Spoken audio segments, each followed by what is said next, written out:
ஜனநாயகன் திரைப்படத்திற்கு தணிக்கை சான்று வழங்கக் கோரிய வழக்கு தொடர்பான விசாரணை சென்னை உயர்நீதிமன்றத்தில் நடைபெற்று வருகிறது. படத்தை மறு ஆய்வுக்கு அனுப்ப சென்சார் போர்டு தலைவருக்கு அதிகாரம் உள்ளது என தணிக்கை வாரியம் தரப்பில் இருந்து தெரிவிக்கப்பட்டுள்ளது.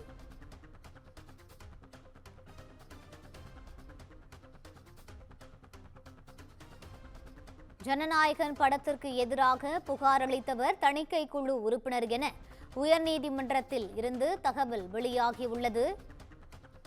யுஏ சான்றிதழ் ஒப்புதல் அளித்த குழுவில் இருந்த நபரே எப்படி தனி புகார் அளிக்க முடியும் என நீதிபதி கேள்வி எழுப்பியுள்ளார். ஜனநாயகன் திரைப்படத்தின் மீதான புகார் நிலைக்கத்தக்கது அல்ல எனவும் உயர்நீதிமன்ற நீதிபதி கருத்து தெரிவித்துள்ளார்.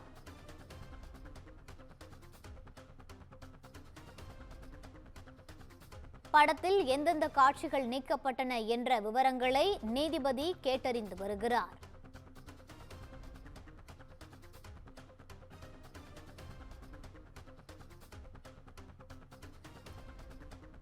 படத்துக்கு யுஏ சான்று வழங்க முடிவு செய்த பின்பு மறு ஆய்வுக்கு அனுப்பியது ஏன் எனவும் உயர்நீதிமன்ற நீதிபதி கேள்வி எழுப்பியுள்ளார். இதுகுறித்த கூடுதல் விவரங்களை பகிர்வதற்காக எமது சிறப்பு செய்தியாளர் காயத்ரி இணைப்பில் இருக்கிறார். வணக்கம் காயத்ரி, கூடுதல் விவரங்களை பகிரலாம். வணக்கம் ரூபி. ஜனநாயகன் திரைப்படத்திற்கு தணிக்கை சான்று வழங்க கோரிய வழக்கு விசாரணையானது சென்னை உயர்நீதிமன்றத்தில் தற்பொழுது தொடங்கி நடைபெற்று வருகிறது. குறிப்பாக ஜனநாயகன் திரைப்படத்தில் எந்தெந்த காட்சிகள் நீக்கப்பட்டன என்ற விவரங்களை நீதிபதிகள் கேட்டு வருகின்றனர். ஜனநாயகன் திரைப்படத்தில் மத உணர்வை புண்படுத்தும் காட்சிகள் உள்ளதாக தரப்பட்ட புகார் தொடர்பான அறிக்கையை தணிக்கை வாரியமானது தாக்கல் செய்திருப்பதாக தெரிவிக்கப்பட்டிருக்கிறது.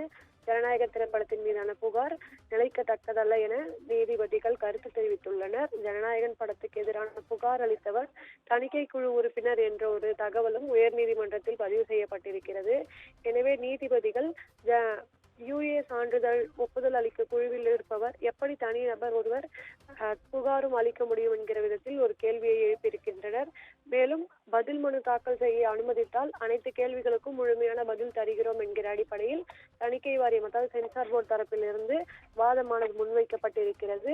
மேலும் சென்சார் போர்டிற்கு படத்தை மறு ஆய்வு செய்வதற்கான அதிகாரம் இருப்பதாக அவர்கள் தரப்பிலிருந்து வாதமானது முன்வைக்கப்பட்டிருக்கிறது. இதற்கு நீதிபதிகள் எப்படி அதாவது படத்திற்கு யுஏ சான்று வழங்க முடிவு செய்த பின் எப்படி மறு ஆய்வு செய்ய முடியும் என்கிற அடிப்படையில் நீதிபதிகள் ஒரு கேள்வியை முன்வைத்திருக்கின்றனர்.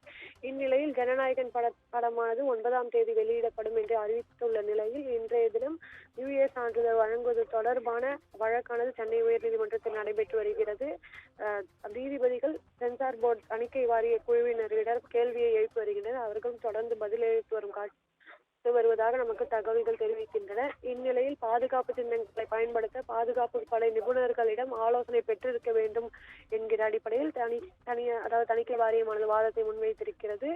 மேலும் ஜனநாயகன் படத்திற்கு யுஏ சான்று வழங்க முடிவு செய்த பின்பு மறு ஆய்வு எவ்வாறு செய்யலாம் என்கிற அடிப்படையில் நீதிபதிகள் தணிக்கை வாரிய அதிகாரிகளிடம் கேள்விகளை எழுப்பி வருவதை நாம் பார்க்க முடிகிறது. எனவே கருத்துக்களை ஒன்றாக இணைத்து மண்டல அதிகாரி உரிய அமைப்பிற்கு அனுப்புவார் என்றும் சென்சார் போர்டு தரப்பிலிருந்து ஒரு வாதத்தை முன்வைத்து வருகின்றனர். ரூபி,